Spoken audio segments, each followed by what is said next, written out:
Hello बच्चों। और सब कैसे? अच्छे हैं सब? सो लगता है कि आप लोग अच्छे से पढ़ रहे हैं। मेरे पिछले वीडियोस आपने अच्छे से देखा है, अच्छे से समझा है। ठीक है, आगे भी हमको कंटिन्यू करना है। थोड़ा सा प्रीवियसली थोड़ा सा मैं रिवाइव करता हूँ आपको एक बार कि अब तक हमने क्या क्या पढ़ा है। ओके, अब तक हमने सबसे पहले हमने देखा है प्रोग्रामिंग क्या होता है। प्रोग्रामिंग के बाद हमने देखा है प्रोग्रामिंग लैंग्वेजेस कौन कौन से है। सारे प्रोग्रामिंग लैंग्वेजेस देखने के बाद हमने ये देखा कि भाई सी लैंग्वेज का क्या फीचर है, सी लैंग्वेज का क्या बेनिफिट है।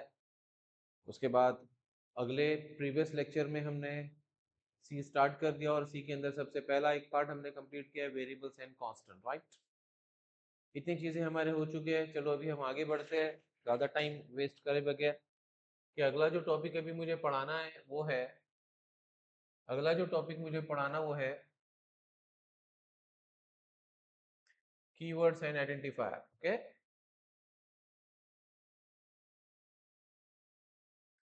नेक्स्ट टॉपिक जो अभी हम पढ़ने जा रहे हैं वो क्या है?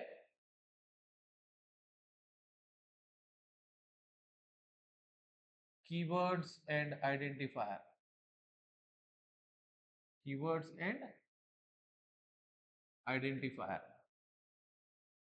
देखो मैंने कल भी आपको बता दिया था कि जो टॉपिक अभी हमारा चल रहा है वो है वेरिएबल डिक्लेरेशन।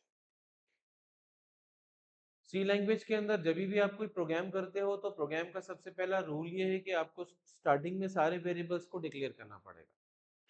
और मैंने कल ही आपको बता दिया था कि तीन टॉपिक जो मैं पढ़ा रहा हूँ कौन से, कल जो एक टॉपिक मैंने पढ़ाया था कौन सा, variables and constant. Variables and constant ये मैंने कल टॉपिक पढ़ाया। आज मैं एक टॉपिक पढ़ा रहा हूँ कौन सा, आज मैं एक टॉपिक आपको पढ़ा रहा हूँ कौन सा, keywords and identifier. Keywords and identifier. और अगले लेक्चर में मैं एक टॉपिक पढ़ाऊंगा data types in C. Data types in C. ये तीन टॉपिक जो है ना, these three topics are related to, these three topics are related to variable declaration. Okay, and this variable declaration is the starting, very starting part of the C program. Every C program start with a variable declaration. हर program का starting variable declaration होता है। ये तीन lectures जब आप अच्छे से देख लोगे ना तो आपको वेरिएबल डिक्लेरेशन परफेक्ट हो जाएगा। और यही टाइप का variable declaration C plus plus में रहेगा और इसी टाइप का वेरिएबल डिक्लेरेशन जावा में भी रहेगा। मतलब ये टॉपिक हमको सी प्लस प्लस में भी रहेगा, ये टॉपिक हमको जावा में भी रहेगा। Is it clear? Right, now come to the point, what is keywords and identifier. Keywords क्या होते हैं? Keywords are reserve words. Keywords are reserve words. Keywords are what? Reserve words. Reserve words बोल तो क्या, ऐसे वर्ड्स जिसका meaning, ऐसे words जिसका मीनिंग सी के कंपाइलर को पहले से पता है। Keywords are what? Keywords are reserve words. Keywords are reserve words, ऐसे रिजर्व वर्ड्स जिसका मीनिंग सी के कंपाइलर को पहले से पता है। जैसे हम लोग इंग्लिश यूज करते हैं तो इंग्लिश में इंग्लिश के वर्ड्स यूज करते हैं। जैसे मुझे पानी बोलना है तो हम बोलते हैं वाटर, जैसे मुझे हवा बोलना है तो हम लोग बोलते हैं एयर, है ना। जैसे कि मुझे कोई भी चीज को, हर हर चीज को इंग्लिश में एक नाम है, राइट। तो इंग्लिश के अंदर जितने भी वर्ड्स हम लोग यूज करते हैं, इंग्लिश के अंदर जितने भी वर्ड्स, इंग्लिश के अंदर जितने भी वर्ड्स हम लोग यूज करते हैं वो है इंग्लिश के कीवर्ड्स, वोकैबुलरी। हिंदी के अंदर हम जितने भी शब्द यूज करते हैं वो है हिंदी के शब्द। हर लैंग्वेज में जिसके उसके एक कलेक्शन ऑफ वर्ड्स होता है। उसी तरह से प्रोग्रामिंग के अंदर भी जितने भी लैंग्वेज आप पढ़ते हैं हर लैंग्वेज के कुछ वर्ड्स होते हैं जिन वर्ड्स को यूज करके हमको प्रोग्राम बनाना पड़ता है, राइट। तो सी लैंग्वेज में भी ऐसे कुछ वर्ड्स है। ऐसे कितने वर्ड्स है? Reserve words are what? Reserve words are those words, ले लो बेटा, ले लो, क्या ले लो, those words, whose meaning is already known to the compiler। those words whose meaning is those word whose meaning is already known to the compiler, already already known to the compiler, already known to the compiler। ऐसे words, ऐसे words जिसका meaning पहले से सी के compiler को पता होता है, उन वर्ड्स को हम बोलते हैं रिजर्व वर्ड्स, राइट। मतलब इन वर्ड्स को यूज करके हमको प्रोग्राम करना है। जैसे कि मुझे सी का प्रोग्राम बनाते समय मुझे कुछ कंडीशंस चेक करना है, तो मुझे क्या यूज करना पड़ेगा, इफ। सी के अंदर अगर मुझे कुछ कंडीशन चेक करना है तो मुझे यूज करना पड़ेगा इफ। अब सी के अंदर मुझे कोई चीज रिपीट करना है, बार बार कोई स्टेटमेंट है, कुछ प्रिंट कर रहा हूं मैं, उसी को बार बार बार बार बार बार कंटिन्यू रिपीट रिपीट रिपीट करना है। तो रिपीट करने के लिए हमारे पास तीन वर्ड मिलेंगे, जिसके अंदर एक है व्हाइल, इसके अंदर एक है फॉर और इसके अंदर एक है डू। अब जो रिपीटेशन हो रहा है उसको मुझे बीच में रुका देना है, तो बीच में रुका देना है तो उसके लिए हम एक वर्ड यूज करेंगे ब्रेक, राइट। अभी हम लोग अभी बात करें वेरिएबल डिक्लेरेशन के बारे में, तो वेरिएबल को डिक्लेयर करते समय हमको वेरिएबल का टाइप बताना पड़ता है कि तुम इस वेरिएबल में कौन से टाइप का डाटा स्टोर करने वाले हो।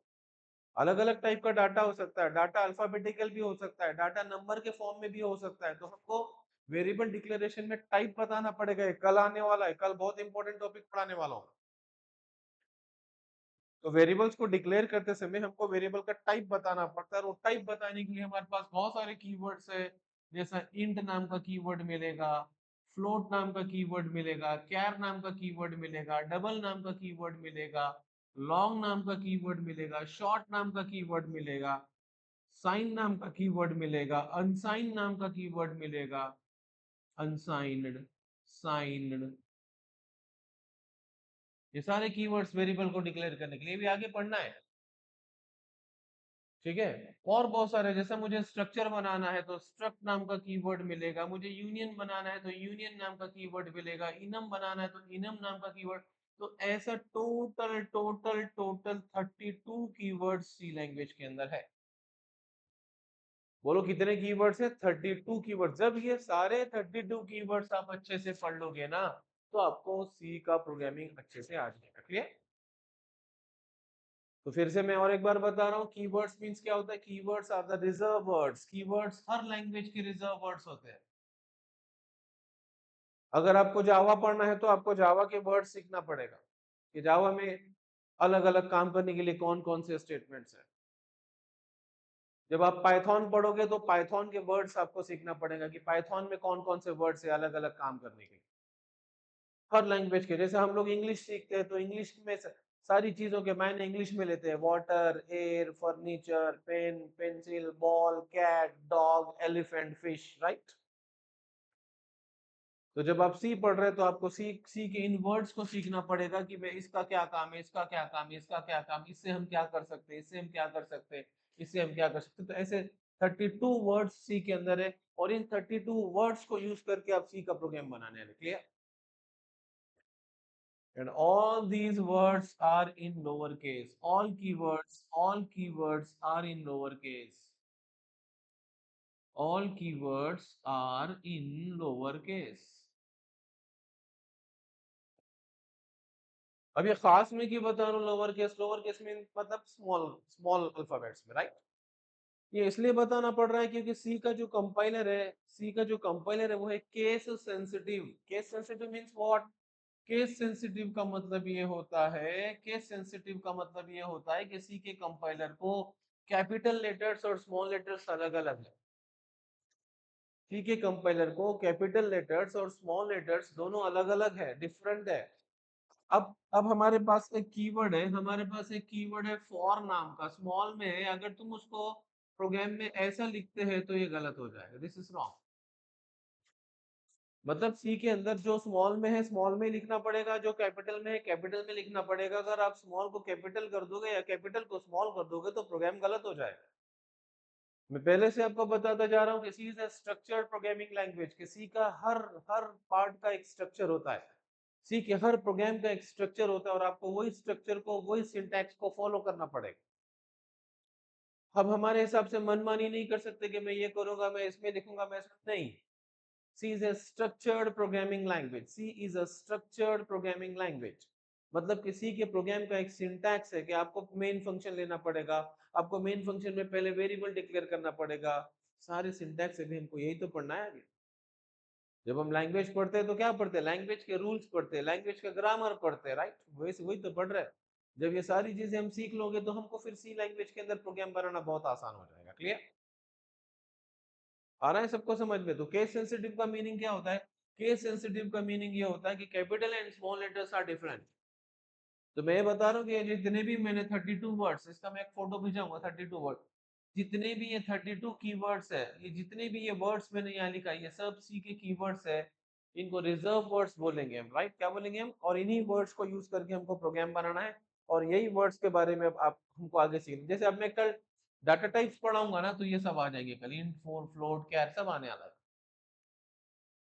तो समझ में आया बच्चों? कीवर्ड्स मतलब क्या होता है? Keywords are the reserve words, ठीक है? और all the reserve words are in which case? Lower case. How many keywords are there in C language? How many keywords are there? 32. 32 keywords. In C++, C++ में कितने keywords हैं? 63. ये भी है और एक्स्ट्रा में, क्योंकि C++ में तो अब इसका एक्स्ट्रा पार्ट है ना। जब हम C++ पढ़ेंगे तो मैं पढ़ाऊंगा कि C++ में कितने कीवर्ड्स हैं? 63। जावा में कितने कीवर्ड्स हैं? 50।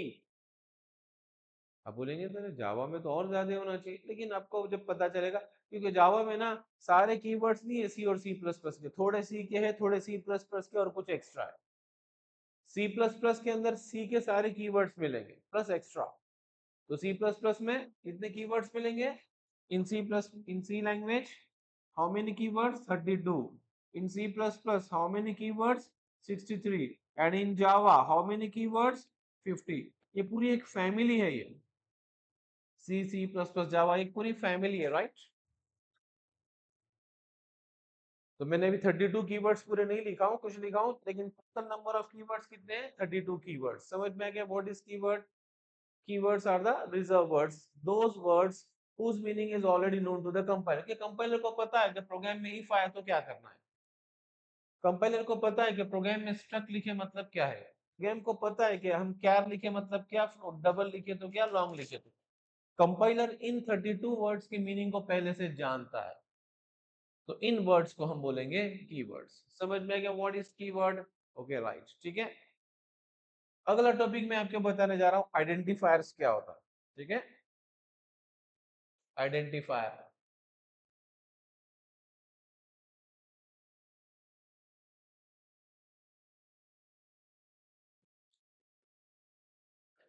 Identifier means identification. देखिए, हर एक का कुछ ना कुछ आइडेंटिफिकेशन होता है, कुछ तो नाम होता है। जैसा हम लोग जितने भी पढ़ रहे हैं, हर एक के नाम है, हम एक हमारे नाम से जाने जाते हैं, है ना? समीर, यूसुफ, जुनैद, राहुल, हर एक के नाम होते हैं। जितने भी कॉलेजेस है, सारे कॉलेजेस के नाम है, एमजीएम कॉलेज, एसजीजीएस कॉलेज, है ना? ओके, हर एक का नाम होता है, हर इंस्टीट्यूट के, tuition, C brain computer education, right? Diploma वाला, फिजिक्स वाला, मतलब हर कोई अपने नाम से जाना जाता है, और इस नाम को हम लोग बोलते हैं identification, right? Identification. What is identifier? Identifier का मतलब क्या होता है सी के अंदर?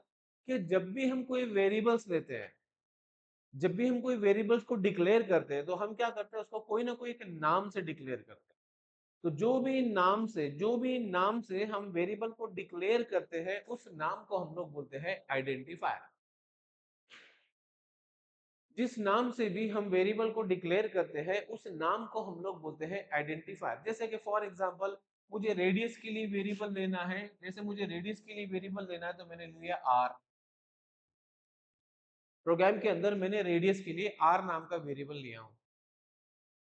अब डिक्लेयर करते समय अगर आप रेडियस के लिए आर नाम का वेरिएबल डिक्लेयर करते हैं ना, तो आगे आपको हर जगह पर आर ही लेना पड़ेगा। डिक्लेरेशन का मतलब क्या होता है? डिक्लेरेशन का मतलब ये होता है कि डिक्लेरेशन क्या बताता है? डिक्लेरेशन ये बताता है कि भाई ये वेरिएबल का नाम है, और आप हम इसी नाम से उसको आगे पहचानेंगे। जैसे कि कोई एक बच्चे का नाम, जैसे कि मेरा नाम है यूसुफ, तो आप कहीं पर भी कोई भी मुझे क्या नाम से पुकारेगा? यूसुफ। तो प्रोग्राम में भी जब हम कोई प्रोग्राम करते हैं, जैसे मैं एक छोटा सा एक एग्जांपल बता रहा हूँ कि मैंने यहाँ पर एक फ्लोट नाम का वेरिएबल डिक्लेयर कर दिया आर। ये आगे पढ़ेंगे, कल पढ़ेंगे, कल के लेक्चर में आए। मैंने एक फ्लोट नाम का वेरिएबल डिक्लेयर कर दिया आर, कि मैं कंपाइलर को बता रहा हूँ कि ये आर नाम का मैं वेरिएबल आगे इस्तेमाल करने वाला हूँ। अब मैं आर की वैल्यू कुछ भी दे दूंगा 2.6, तो अब कंपाइलर को पता चल जाएगी कि भाई ये आर ऑलरेडी यूजर ने बता दिया। अब ये फ्लोट क्या है? ये फ्लोट तो कीवर्ड है, ये फ्लोट तो कीवर्ड है जो कंपाइलर को पहले से पता है, कीवर्ड्स। अभी आर नाम का वेरिएबल मैंने लिया हूँ, आर नाम का वेरिएबल मैंने लिया हूँ। अब जब मैं प्रोग्राम के अंदर आर इक्वल टू 2.6 लिखूंगा तो कंपाइलर बोलेगा अरे हाँ कोई प्रॉब्लम नहीं, क्योंकि उसने ऑलरेडी बता दिया कि आर एक वेरिएबल है। अगर मैंने आर यहाँ नहीं लेता हूं और डायरेक्ट आर इक्वल टू 2.6 लेता हूं तो कंपाइलर इसको फेंक देगा, I don't know what is R, I don't know what is R, फेंक देगा प्रोग्राम को, एरर है बोलेगा। तो हमको पहले से ही प्रोग्राम के अंदर बता देना पड़ेगा कि मैं एक आर नाम का वेरिएबल यूज कर रहा हूं। तो अब कंपाइलर बोलेगा नो प्रॉब्लम भाई, तुमने बता दिया आर, अब मैं तुमको प्रॉब्लम नहीं करूंगा, राइट। हमको पहले से बता देना पड़ेगा कि मैं आर यूज करने वाला। लेकिन अगर तुमने ऊपर आर लिए और नीचे लिखे रेडियस बोलकर रेडियस इक्वल्स टू 2.6, तो अब कंपाइलर फिर से एक थप्पड़ मारेगा, फेंक देगा program, this is wrong, I don't know what is R AD. अभी तुम बोलेंगे सर मैं तो बता दिया ना आर बोलकर, फिर अब और क्यों एरर दे रहा है? क्यों दे रहा है? क्योंकि तुमने उसको क्या बोले, आर, और यहाँ क्या लिख रहे रेडियस। उसको कैसे पता चलेगा कि आर और आर एडी की? वो हमें पता है भाई कि आर भी रेडियस है, आर एडी भी रेडियस, लेकिन कंपाइलर को नहीं पता। अच्छा कंपाइलर को तो इतना ही नहीं पता, कंपाइलर को ये भी नहीं पता कि स्मॉल आर और कैपिटल आर एक ही है, वो समझता कि ये अलग है ये अलग है। समझ रहे मैं क्या बता रहा हूँ? तो बहुत जरूरी, बहुत इंपॉर्टेंट पॉइंट हम लोग सीख रहे हैं, वेरिएबल डिक्लेरेशन ये हर लैंग्वेज में रहने वाला है, ठीक है ना।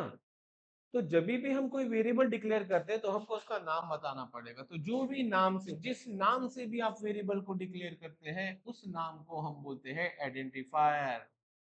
तो मैं यहाँ लिख दे दूं identifier is nothing but name of variable.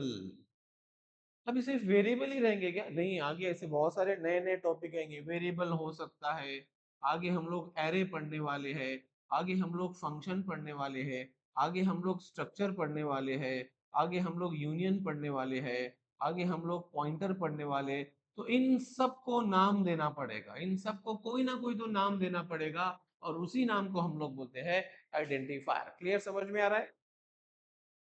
जब भी हम कोई वेरिएबल को डिक्लेयर करें तो तुम क्या नाम से वेरिएबल डिक्लेयर करें? आर लेना है आर लो, आर ईडी लेना है आर ईडी लो, पूरा रेडियस लेना है पूरा रेडियस लो। लेकिन याद रखो कि जिस नाम से तुम डिक्लेयर कर रहे हो ऊपर, वही नाम से नीचे वो आना चाहिए, नहीं तो रॉन्ग हो जाएगा, नहीं तो रॉन्ग। खासकर स्टूडेंट्स गलती करते हैं, खासकर स्टूडेंट्स गलती करते हैं कैसा करते हैं मैं बताता हूँ। ऊपर डिक्लेयर करते समय आर ईडी ले लेते हैं, ठीक है, और नीचे लिखते आर, आर इक्वल टू 2.6, नीचे लिखते A equal to pi r square, ऐसा लिखते। अब यहाँ पर वो बोलेगा अरे भाई यहाँ पे जो आर लिख रहे हैं वो मुझे नहीं मालूम क्या है, तो आर तो मुझे बताओ ना आर क्या है? ये आर एरे है कि वेरिएबल है कि स्ट्रक्चर है, पॉइंटर है, मुझे बताओ। अगर तुम नहीं बताओगे तो मैं एरर दे दूंगा। तो हमने यहाँ पे क्या लिए, आर ए डी लिए, तो यहाँ पर भी आर ए डी आना चाहिए, यहाँ पर भी आर ए डी आना चाहिए। समझ रहे हो मैं क्या बता रहा हूँ? तो हम लोग प्रोग्राम का एकदम स्टार्टिंग का टॉपिक पढ़ रहे हैं, बहुत इंपॉर्टेंट टॉपिक पढ़ रहे हैं, वेरिएबल डिक्लेरेशन। तो देखो मैंने आज इस टॉपिक को कहां से शुरू किया था? मैंने इस टॉपिक को मैंने शुरू किया था कहां से? वेरिएबल डिक्लेरेशन से। कहां से शुरू किया मैंने? Variable declaration, right. Where is the topic? Yes. सबसे पहले हम देखें वेरिएबल्स एंड कांस्टेंट क्या है। तो मैंने एकदम शुरुआत में सबसे पहले आपको बता दिया कि भाई वेरिएबल्स क्या होते हैं। जिसके भी वैल्यू चेंज होते हैं वो variable, right.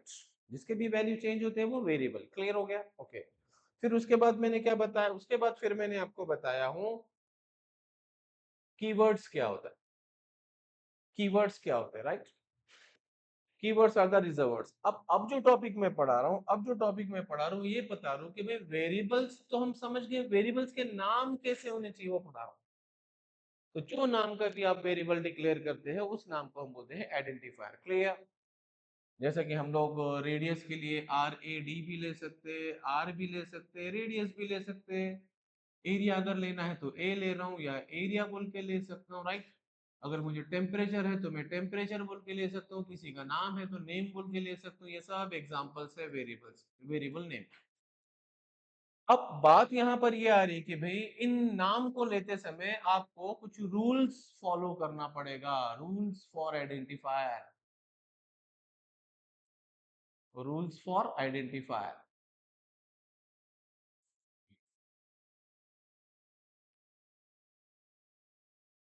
Rules for identifier. अब हम कुछ भी ले लेंगे नाम तो नहीं चलेगा, जैसा हर जगह कुछ रूल्स होते हैं ना, जैसे कि हमारे नाम कैसे है, यूसुफ है, समीर है, जुनैद है ना। अब हमारे पास ऐसे कोई नाम देखेगा कि किसी इंसान का नाम फैन है, किसी का नाम टेबल है, किसी का नाम वाटर है, नहीं, वो तो चीजों के नाम है ना। तो हमारे पास भी ना कुछ रूल्स होते हैं नाम रखने के, ठीक है ना। तो वैसे ही सी के अंदर भी जब आप कोई वेरिएबल का नाम दोगे तो उसे कुछ रूल्स फॉलो करना पड़ेगा। अब वो रूल्स क्या क्या रहेंगे, देखो सबसे पहला rule,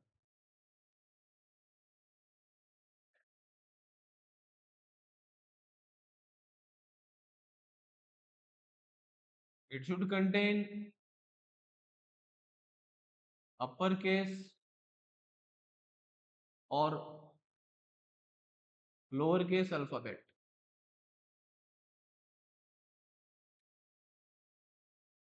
It should contain uppercase, lowercase alphabet,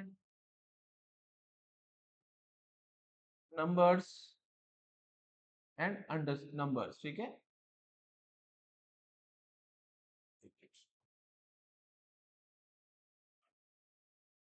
just a moment.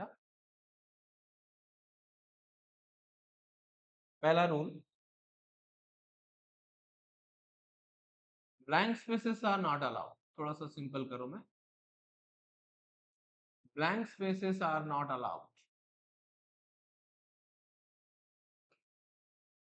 जब भी आप कोई आइडेंटिफायर लोगे ना तो आइडेंटिफायर के अंदर ब्लैंक स्पेसेस नहीं होने चाहिए।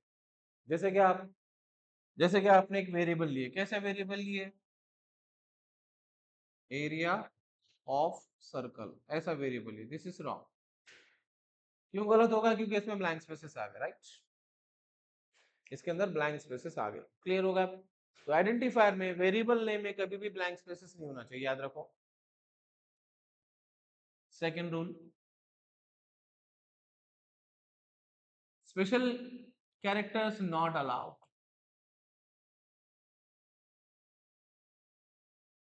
Special character not allowed except underscore, except underscore. Variable name के अंदर कोई स्पेशल कैरेक्टर्स नहीं आना चाहिए, dot, dash, comma, at the rate, hash, कुछ भी नहीं आना चाहिए। अब समझ लो, आपने आपने एक वेरिएबल लिया, ऐसा एक वेरिएबल का नाम लिया roll number, roll number, this is wrong, special character आ गया। आपने एक वेरिएबल लिए, क्या नाम का वेरिएबल लिए, student name, student name, dot लिए, dot name, this is wrong क्योंकि डॉट आ गया। ऐसे कोई स्पेशल कैरेक्टर्स हम वेरिएबल नेम में नहीं ले सकते, क्लियर। एक स्पेशल कैरेक्टर अलाउ करता है, अंडरस्कोर। जैसे कि आपको अगर लेना है स्टूडेंट नेम तो आप ऐसा ले सकते हैं, स्टूडेंट अंडरस्कोर नेम, एक स्पेशल कैरेक्टर अलाउ है। आपको रोल नंबर अगर लेना है तो ऐसा ले सकते हैं, आप रोल अंडरस्कोर नंबर ऐसा ले सकते हैं, राइट। तो पहला रूल समझ में आ गया, वेरिएबल के अंदर, वेरिएबल नेम के अंदर ब्लैंक स्पेसेस नहीं होनी चाहिए, पूरा एक ही वर्ड होना चाहिए, पूरा एक ही वर्ड होना चाहिए, राइट। दूसरा रूल, वेरिएबल के अंदर कोई स्पेशल कैरेक्टर्स हम नहीं ले सकते, सिर्फ अंडरस्कोर ले सकते हैं, dot, dash, comma, at the rate कुछ भी नहीं ले सकते, special characters are not allowed. लिए तो प्रोग्राम गलत हो जाए, ये रूल्स को फॉलो करना पड़ेगा, वेरिएबल्स लेते समय ये रूल्स को फॉलो करना पड़ेगा। तीसरा rule, starting character not be a digit.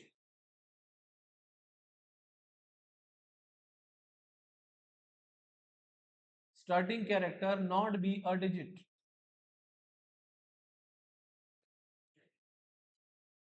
Identifier का पहला कैरेक्टर ना डिजिट नहीं होना चाहिए, आप बाद में ले सकते हैं नंबर, लेकिन स्टार्टिंग नंबर से नहीं होना चाहिए। जैसे कि मैंने एक वेरिएबल ऐसा लिया हूं, कैसे लेता हूं एक वेरिएबल, m1 चलेगा, एक वेरिएबल लिया मैंने m2 चलेगा, लेकिन 1m नहीं चलेगा, 2m नहीं चलेगा। क्यों नहीं चलेगा, क्योंकि ये नंबर से शुरू हुआ। आ रहा है समझ में, starting character not be a digit, starting character digit नहीं होना चाहिए, आप बाद में नो डिजिट चलेगा, m1 चलेगा, m2 चलेगा, रेडियस 1 रेडियस 2 चलेगा, सिटी 1 सिटी 2 चलेगा, डिस्टेंस 1 डिस्टेंस 2 चलेगा, एरिया 1 एरिया 2 चलेगा, लेकिन स्टार्टिंग में नंबर नहीं आना चाहिए। स्टार्टिंग में नंबर आ गया तो गलत है। ब्लैंक स्पेसेस नहीं होना चाहिए। सेकेंड थिंग, स्पेशल कैरेक्टर नहीं होना चाहिए, सिर्फ एक स्पेशल कैरेक्टर ले सकते हैं, अंडरस्कोर। और तीसरा, नंबर ले सकते हैं आप, लेकिन पहला कैरेक्टर नंबर नहीं होना चाहिए। क्लियर? चौथा रूल,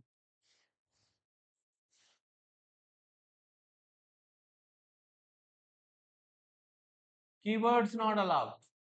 सही बात है, सही बात है। कीवर्ड्स ऐसे वर्ड्स है जो सी को पहले से रिजर्व है, वही नाम से वेरिएबल नहीं ले सकते हम। अभी किसी घर में एक नाम का बच्चा है, वही नाम का और दूसरा बच्चा हो सकता है कि नहीं हो सकता है?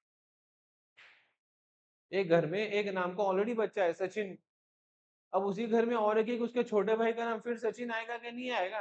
कंफ्यूजन बढ़ जाएगा, वो कौन सा सचिन, भाई पहले वाला कि दूसरे वाला। तो उसके लिए सी के कंपाइलर को जो 32 वर्ड्स जिसको हम कीवर्ड्स बोलते हैं, जो अभी मैंने पढ़ाया था, वही नाम का वेरिएबल नहीं ले सकते। वही नाम का वेरिएबल नहीं ले सकते, राइट? जैसे कि आपने एक वेरिएबल ले लिए, जैसे कि आपने एक वेरिएबल ले लिया, कौन सा वेरिएबल ले लिए? फॉर। चलता क्या? ये नहीं चलता क्योंकि कीवर्ड है। आपने एक वेरिएबल ले लिए फ्लोट, चलता क्या? वेरिएबल नेम बोल के चलता क्या? नहीं चलता क्योंकि ये वर्ड्स सी को पहले से रिजर्व है। इसका मीनिंग सी के कंपाइलर को पहले से पता है, तो वही नाम का वेरिएबल नहीं ले सकते आप। वही नाम का वेरिएबल नहीं ले सकते। इतना समझ में आया? चार rule. And the last rule, variables में ज्यादा से ज्यादा 32 कैरेक्टर्स लॉन्ग ले सकते, उससे ज्यादा नहीं। मैक्सिमम 32 कैरेक्टर्स लॉन्ग, उससे ज्यादा नहीं ले सकते हम। मतलब वेरिएबल, जैसे मैंने यहाँ वेरिएबल कितने कैरेक्टर्स किया हूँ, 1 2 3 4 5 6 7 8 कैरेक्टर, तो ऐसा हम बड़े से बड़ा 32 कैरेक्टर तक का नाम ले सकते, उससे ज्यादा नहीं। लेकिन अब 32 है बोल के 32 का लेने का नहीं। तो एक बात याद रखो, वेरिएबल्स जितना हो सकता है उतना छोटा लेने, ताकि हमको आगे यूज करने के लिए भी आसान हो जाएगा। अब जैसे कि हमने हमने किसी प्रोग्राम के अंदर एक वेरिएबल डिक्लेयर करे फ्लोट, हमने एक वेरिएबल डिक्लेयर करे फ्लोट रेडियस, ये डिक्लेयर करे। अब आगे जहां पर भी आएंगे आपको रेडियस पूरा लिखना पड़े। अभी कभी लिखने में गलती हो सकती है, कभी स्पेलिंग मिस्टेक हो सकती है, टाइम जाएगा। तो बेटर ये रहेगा कि आप इतना बड़ा रेडियस की जगह आप आर ले लो, इतना बड़ा रेडियस की जगह आप आर ले लो, छोटा रहेगा। तो ऐसा रिकमेंड किया जाता है कि variable name should be short, should be simple, कि आगे तुमको उसको इस्तेमाल करने के लिए, आगे के प्रोग्राम में उसको यूज करने के लिए तुमको आसानी हो। अब जैसे आपने ले लिया स्टूडेंट नेम, पूरा ले लिया, इतना बड़ा नहीं लेने का, नेम छोटा। वेरिएबल नेम जितने शॉर्ट रहेंगे, जितने छोटे रहेंगे, उतना आपको आगे उसको यूज करने के लिए आसान हो जाए। And second thing, the variable name should be meaningful. जैसे कि हम लोग रेडियस के लिए ले रहे हैं, अगर हम रेडियस के लिए ले रहे हैं तो हम आर लेंगे, एरिया के लिए ले रहे हैं तो ए लेंगे, पेरीमीटर के लिए ले रहे हैं तो पी लेंगे, सेंटीमीटर के लिए सीएम लेंगे, किलोमीटर के लिए केएम लेंगे। मतलब इसके नाम से मुझे पता चलना चाहिए कि मैं किसके लिए ले रहा हूँ। मुझे पता चल गया, आर लिया मैंने, मुझे पता चल गया कि आर वेरिएबल मुझे रेडियस के लिए चाहिए, ए मुझे एरिया के लिए चाहिए, पी मुझे पेरीमीटर के लिए चाहिए, केएम मुझे किलोमीटर के लिए चाहिए, सीएम मुझे सेंटीमीटर के लिए चाहिए। अगर आप ऐसा करने के बजाय समझ लो थोड़ी देर के लिए, अगर आप ऐसा करने के बजाय इसको ऐसा कर देते, ABCDE, बहुत सारे स्टूडेंट्स करते हैं। अब फिर बाद में कंफ्यूज होते कि मैंने ए किसके लिए लिया, कि एरिया के लिए कौन सा है, कि रेडियस के लिए कौन सा है, पेरीमीटर, कंफ्यूज हो जाते हैं बाद में। तो उसके लिए variables name should be meaningful, ऐसे कि हमको उसके नाम से समझ में आ जाए कि भाई मैं इसको किसके लिए लिया हूं। तो जब भी आप वेरिएबल्स को डिक्लेयर करोगे ना बेटा, तो ये सारी चीजें आपको याद रखना पड़ेगा। C is a structure programming language, C is a structure programming language, हर चीज टैक्स सिंटैक्स, जरा भी गलती कर दी पूरा प्रोग्राम रॉन्ग। लेकिन एक बार जब आप सी ये डिफिकल्ट लैंग्वेज सीख लोगे ना, तो आगे की आसान लैंग्वेज तो आप ऐसे चुटके बजाय ऐसे सीखोगे, right? C is not so simple, C इतना सिंपल नहीं है, सी हार्ड है। लेकिन जब ये हार्ड लैंग्वेज है, डिफिकल्ट लैंग्वेज जब आप अच्छे से सीख लोगे ना, तो आगे के लैंग्वेज सीखने के लिए आपको बहुत बहुत बहुत आसानी हो।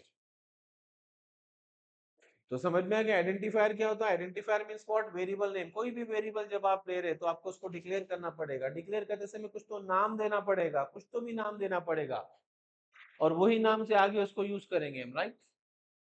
तो जब हम नाम देंगे तो वो नाम देते समय आपको ये रूल्स याद रखना पड़ेगा कि हमारे वेरिएबल के अंदर ब्लैंक स्पेसेस नहीं होने चाहिए, वेरिएबल्स के अंदर स्पेशल कैरेक्टर नहीं आना चाहिए, लेकिन एक स्पेशल कैरेक्टर ले सकते हैं अंडरस्कोर, कि अगर नाम में 2 वर्ड है तो जुड़ाने के लिए, स्पेस तो नहीं ले सकते, तो जोड़ने के लिए अंडरस्कोर ले सकते। उसके बाद नंबर ले सकते हैं हम, नंबर ले सकते हैं, लेकिन स्टार्टिंग स्टार्टिंग नंबर से नहीं होना चाहिए। उसके बाद कीवर्ड्स नॉट अलाउड, जो 32 कीवर्ड्स सी को रिजर्व है, जो 32 वर्ड्स सी को ऑलरेडी रिजर्व है, उन्हीं वर्ड को आप वेरिएबल नेम बोल के इस्तेमाल नहीं कर सकते, राइट। अब जैसे मैंने ये लिया फॉर, अब कैपिटल फॉर ले सकते कि नहीं बेटा, जरा बताओ मेरे को। कैपिटल फॉर नाम का वेरिएबल ले सकते कि नहीं ले सकते, क्योंकि ये कीवर्ड नहीं है, क्योंकि वो कीवर्ड नहीं, कीवर्ड कौन सा है, स्मॉल फॉर वाला है, कैपिटल नहीं है, तो ले सकते, ठीक है ना। और आखिरी आखिरी क्या पता है, मैक्सिमम 32 कैरेक्टर, ज्यादा मिनिमम 1 कैरेक्टर, एक कैरेक्टर का वेरिएबल ले सकते, जैसे रेडियस के लिए एरिया के लिए A, minimum 1 character to maximum 32 character. जैसे कि आपको शायद पता होगा कि जब भी हम कोई कहीं पर लॉगिन क्रिएट करते हैं ना, तो वहां पर पासवर्ड देते थे, और पासवर्ड देते समय नीचे रूल लिखा होता, password should contain at least 11 character, it should contain 1 alphabets and 1 number and 1 symbol, ऐसे लिखा, तो हमको वो रूल के हिसाब से पासवर्ड बनाना पड़ता। तो वैसे ही समझ लीजिए कि आप सी में कोई वेरिएबल लोगे तो आपको ये रूल्स फॉलो करना है, ब्लैंक स्पेस नहीं लेंगे, स्पेशल कैरेक्टर नहीं लेंगे, अंडरस्कोर को छोड़कर, स्टार्टिंग नंबर नहीं रहेगा, कीवर्ड्स को नहीं लेंगे, और 32 कैरेक्टर से ज्यादा नहीं लेंगे। और एक बात इंपॉर्टेंट मैंने बता दिया, variable name should be what, variable name should be what, variable name हमेशा छोटे होने चाहिए, शॉर्ट होने चाहिए, और सिंपल भी होने चाहिए, ताकि आगे उसको प्रोग्राम में यूज करने के लिए हमको आसानी हो जाए, राइट। तो ये 2 टॉपिक मैंने आज आज के लेक्चर में पढ़ाया। क्या क्या पढ़ाया, कीवर्ड्स एंड आइडेंटिफायर, राइट। अब इसके बाद मैं क्या करूंगा, कुछ वेरिएबल्स के नाम लिखूंगा मैं, कुछ वेरिएबल्स के नाम लिखूंगा मैं। अब उसमें से हमको आइडेंटिफाई करना है कि भाई इसमें सही कौन सा है और गलत कौन सा है। मैं भी कुछ वेरिएबल्स के नाम लिखता हूँ, और उसमें हम देखेंगे भाई इसमें से वैलिड कौन से और इनवैलिड कौन से। चलो ठीक है, ओके राइट। चलो मैं कुछ वेरिएबल्स के नाम लिख देते हैं।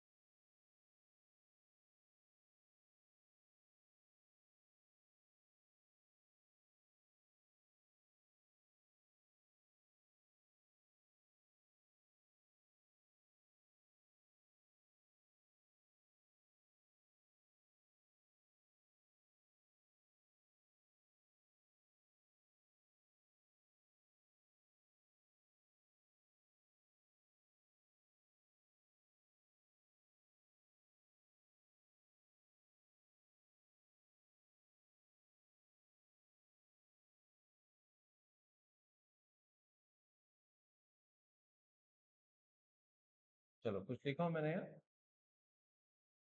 सबसे पहले देखो, area of circle, area of circle, क्या ऐसा वेरिएबल ले सकते हैं, हम नहीं ले सकते, क्योंकि इसके अंदर ब्लैंक स्पेस आ गया, ये ब्लैंक स्पेस आ गया एरिया के बाद, ऑफ के बाद। रेडियस नाम का वेरिएबल हम ले सकते हैं क्या, ले सकते हैं, वैलिड है, परफेक्टली वैलिड है। देखो इसके अंदर ब्लैंक स्पेस आ रहा, क्या नहीं आ रहा है, इसके अंदर कोई स्पेशल कैरेक्टर है क्या, नहीं है, ये नंबर से शुरू हो रहा है क्या, नहीं, ये नाम का कोई कीवर्ड है क्या सी में, नहीं है, ये 32 कैरेक्टर से ज्यादा है क्या, नहीं है, this is perfectly valid. 3 kilometre, 3 kilometre नाम का एक वेरिएबल लिया, दिस इज रॉन्ग, क्योंकि ये नंबर से शुरू हो रहा है, नंबर से शुरू हो रहा है। Fourth one, roll number, perfectly this is right, इसमें कोई प्रॉब्लम नहीं है ना।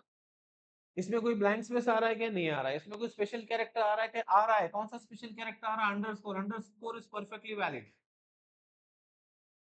ये कीवर्ड है क्या, नहीं है, ये 32 कैरेक्टर से ज्यादा है क्या, नहीं है, ये नंबर से शुरू हो रहा है क्या, नहीं। Fifth one, student name. This is also perfectly, no, this is not valid because it is special character. Underscore में और माइनस में फर्क होता है। अंडरस्कोर जैसा कि यहाँ लिखा मैंने, ये होता है, इसको बोलते हैं हम डैश, माइनस का सिंबल है, और इसको बोलते हैं हम अंडरस्कोर। ये अंडरस्कोर कभी भी नीचे से आता है, कीबोर्ड पे दोनों सिंबल है, ये भी है और ये भी है। ये हमेशा नीचे से आता है, बॉटम लाइन से आता है, ये वैलिड है लेकिन ये नहीं है। तो यहाँ पर मैंने डैश ले लिया, माइनस का सिंबल ले लिया, स्पेशल कैरेक्टर आ गया, not valid. Age is a valid, right, कोई प्रॉब्लम नहीं।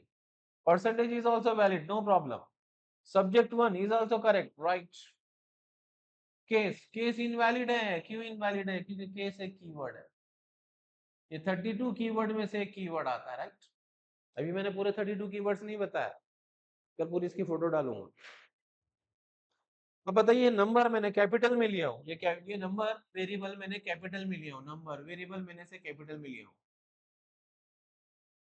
क्या ये वैलिड है कि नहीं? बोलो, वैलिड होगा कि नहीं होगा? Yes, it is valid. अब आप बोलेंगे अरे सर अभी तो आपने बोले कैपिटल नहीं ले सकते। अरे बाबा, जो कीवर्ड्स है ना, सी में जो कीवर्ड्स है वो पहले से ही स्मॉल में है तो उनको स्मॉल में यूज करना पड़ेगा। लेकिन अगर आपकी कोई वेरिएबल का नाम तुमने कैपिटल में लिए तो तुम कैपिटल में यूज करो, चलेगा। तो ऐसा मैंने रूल बताया क्या कि कैपिटल में वेरिएबल का नाम नहीं होना चाहिए? अभी जो मैंने पिछले टॉपिक के अंदर जो मैंने बताया, इसमें कोई रूल लिखा कि मैंने कि variable name should not be in upper case, नहीं लिखा। तो मतलब कि आप वेरिएबल्स का नाम कैपिटल में ले सकते हैं, मगर अगर वेरिएबल का नाम आपने डिक्लेयर कैपिटल में करे तो नीचे यूज भी उसको कैपिटल में करना पड़ेगा। अगर आपने ऊपर डिक्लेयर कर दिए कैपिटल में और नीचे यूज करे इसको स्मॉल में, तो रॉन्ग हो जाएगा। तकरीबन सी की चीजें स्मॉल केस में, तकरीबन सी की चीजें स्मॉल केस में, तो बेटर ये रहेगा कि हम हमारे वेरिएबल भी स्मॉल लेंगे। लेकिन ऐसा कोई रूल नहीं है कि स्मॉल ही लेना पड़ता, आप वेरिएबल का नाम कैपिटल में भी ले सकते हो, राइट।